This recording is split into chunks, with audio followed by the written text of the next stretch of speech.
Hi everyone, it's Sonia and happy Tuesday, or whatever day you're listening to this.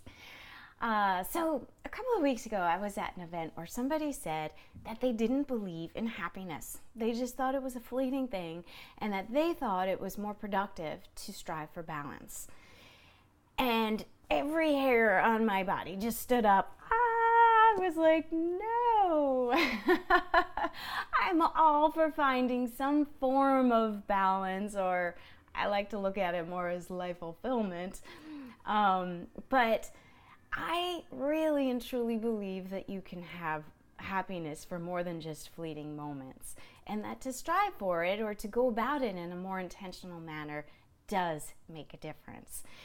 And while I do believe, as I said, in some form of balance, I think that all areas of your life need to be looked at, and they all need to be tended. They need energy and thought and intention behind it. Otherwise, you don't want one to be phenomenal and the other to be a mess, because that will ultimately impact your happiness. But that there is a certain level of ebb and flow, and sometimes things do need a little more attention, and sometimes other things need a little more attention. But as long as there's a level of care and fulfillment around each of those areas of your life, you're going to be okay. But to strive for balance, to me, in my opinion, is almost setting yourself up for failure, because it almost doesn't exist, and you're constantly in this place of, oh my gosh, I'm out of balance. And so you just feel like you can never actually satisfy that. So I had such a visceral reaction. I had to take a look and really examine why.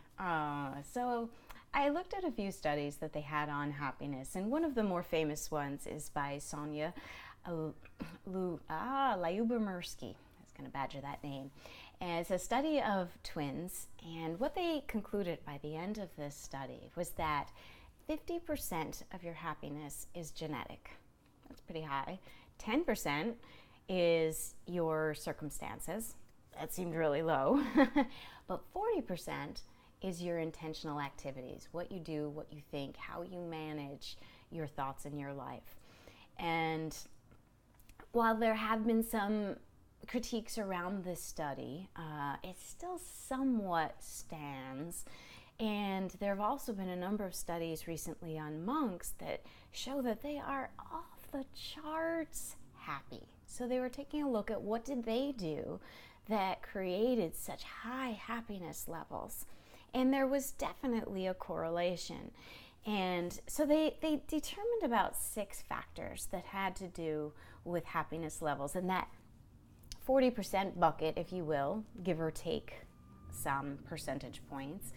And one of them was mindfulness. That's probably what put the monks off the charts. But really being present, being in the moment, taking things in, and just also being able to observe, but just that mindful presence, not being caught up in that rat race in your head.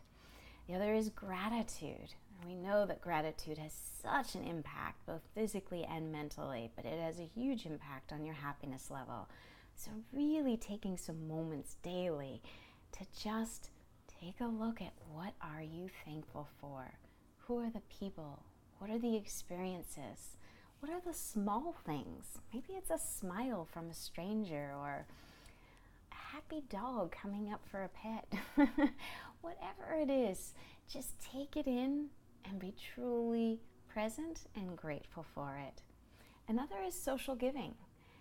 Being able to contribute in some capacity. It doesn't have to be financially. It could be your time. It could be your expertise, but some form of giving and contributing to the world in a larger way. That's an important piece of the happiness pie, if you will. Being social, and not just on Facebook or Instagram or any of those social media things. Cool to have lots of friends there. And it's also important to have a social network and getting out and talking to them live. And the Blue Zones does a lot of studies on centenarians, and it also was a huge contributing factor. In fact, they say probably the number one piece of longevity is having that strong social network, whether it be family or friends, but a tight social circle of people that you care about, who truly care about you. So getting out there and being with those people is a really important piece. Also, attainable goals. We love that here at Emoticize.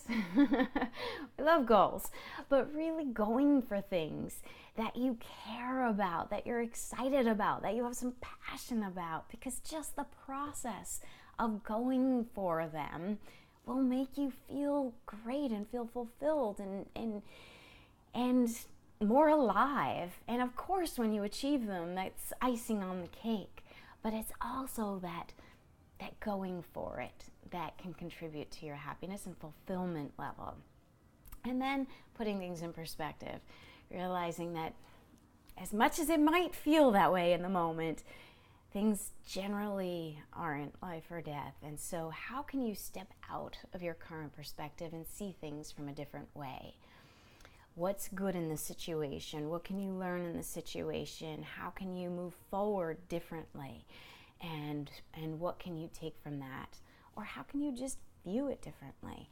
That can completely shift how you feel about things, and also teach you that you have a choice. I think that's one of the most empowering things about shifting your perspective, because sometimes it feels like you're locked or you're stuck in only seeing things one way. But when you really step out, I actually do an exercise where I have people step into about 9 different perspectives.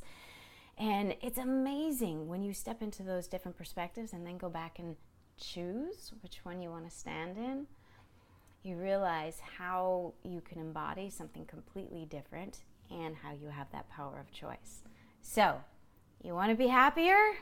I believe it's possible. It's not just a fleeting thing. And you do have some intentional control over that. You can be more social, you can go for goals, you can put things in perspective, have gratitude, give in some capacity, in whatever capacity you're able to, and be mindful. So, on that note, be happy, go out and shine.